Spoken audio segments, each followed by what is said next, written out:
Hi, everyone. One of the things I often hear when I'm first teaching people how to meditate is that for them, sitting down and focusing on something like their breath can feel kind of selfish. They feel like it's a waste of time. They're busy. They've got other things to do and people depending on them. So maybe instead of focusing on something like their breath, they should be off running errands or doing more work or helping the kids with something. And so it becomes a real barrier to them being able to practice.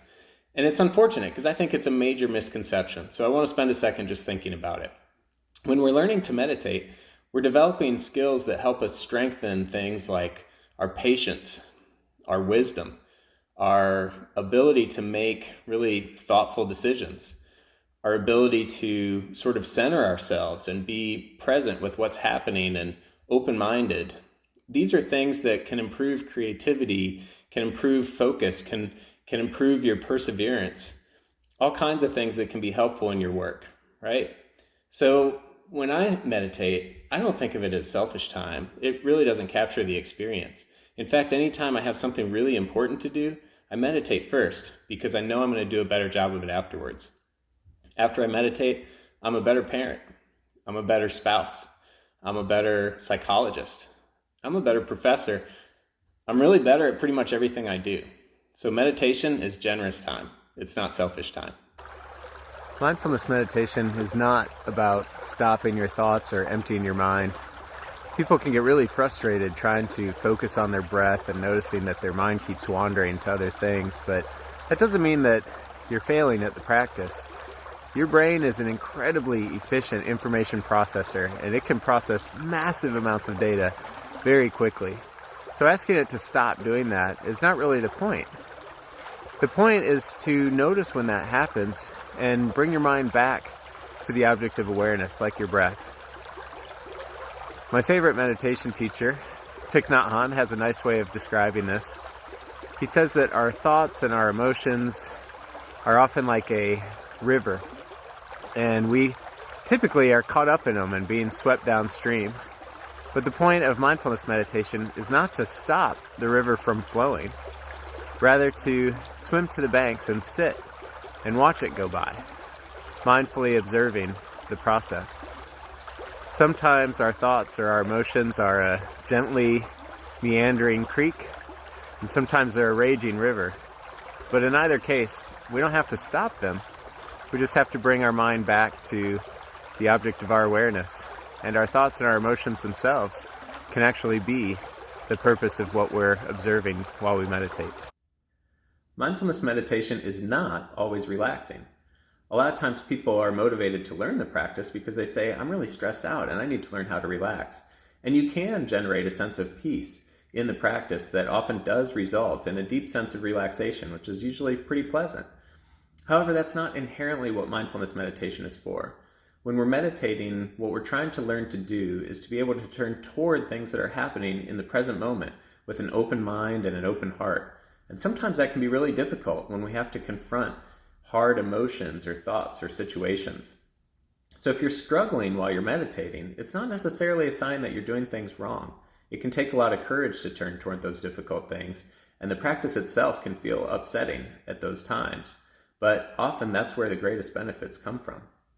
Mindfulness does not require a perfect setting to practice it in. I have 3 kids and I'm very fortunate because they're extremely well-mannered and always really quiet. So my house is a perfect place to practice mindfulness, but some parents tell me sometimes the kids can be loud and maybe even downright disruptive to their practice. People without kids too can get frustrated that neighbors have a lawn to mow or things like that, but fortunately, the setting doesn't have to be just right.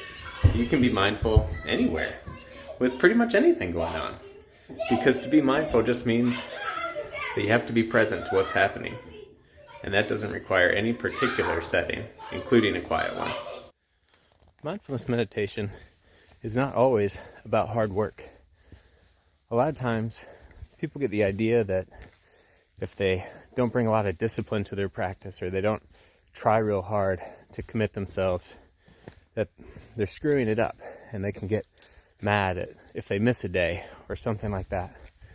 But really, there's so much more to discover if we can bring kind of a childlike wonder to exploring our world and exploring the moment. So it's not always about pushing forward with the practice. We need to really bring a playful exploration to the experience as well, because you can't get in touch with all the beautiful things available to you in this moment if you're always grinding away and working hard at pushing forward in some office or on some meditation cushion. Sometimes you have to stop and maybe sit down at the base of a tree and just look up.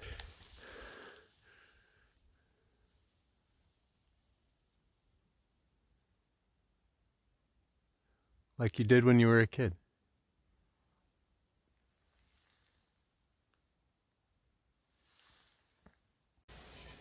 Mindfulness is not all about fun and games. You didn't think you could get everything you have to gain from this practice just by sitting around staring at trees all day, did you? Sometimes we have to prioritize it. We have to commit ourselves to it. We have to do it even when we don't feel like we have time. We have to dedicate ourselves to it the way we dedicate it to other important things in our life, like work or parenting or things like that, in order to make the right level of progress. Now, I made the point earlier that we need to bring sort of a playful exploration to this practice in order to get all the benefits from it, and that's true. So sometimes when I find myself kind of grinding away at the practice or really working to try to cultivate something meaningful in it, I need to stop and push myself toward that playful exploration. Say, hey, you got to have fun. You're missing something really important here. But other times I might find, maybe you're being a little too lax with this. Maybe you're having a little bit too much fun or not taking it seriously enough. You keep missing days. You keep pushing it aside for other things that you feel like are more pressing to do in a given moment. You need to really prioritize and make a commitment here, like you do with other important things such as work. So I've found in my practice that pushing myself back and forth between those two helps give you the benefit of both, much more than just trying to strike a middle path in between them. So mindfulness isn't all fun and games. Make the commitment if you want to get the benefit. Mindfulness is not about escaping hardship or eliminating pain or suffering from our lives. It's about learning how to be with those things in a way that helps you to find some space for them in your life so they don't quite have the same impact. My favorite mindfulness teacher, Thich Nhat Hanh, has a great quote that if you learn how to suffer well, you suffer a lot less. Mindfulness helps you do that. It can create a different kind of relationship with things in life that are hard to be in relationship with. Sometimes the landscape of life is cold and unforgiving and difficult. But in those instances, we can use mindfulness not to try to escape them, but to come more into being with them and to finding some peace. Mindfulness meditation is not an all or none process. Sometimes people will tell me, I tried to learn how to meditate and I just couldn't do it. They found it frustrating to sit still for a period of time, or that their mind would keep wandering when they wanted to maintain their focus.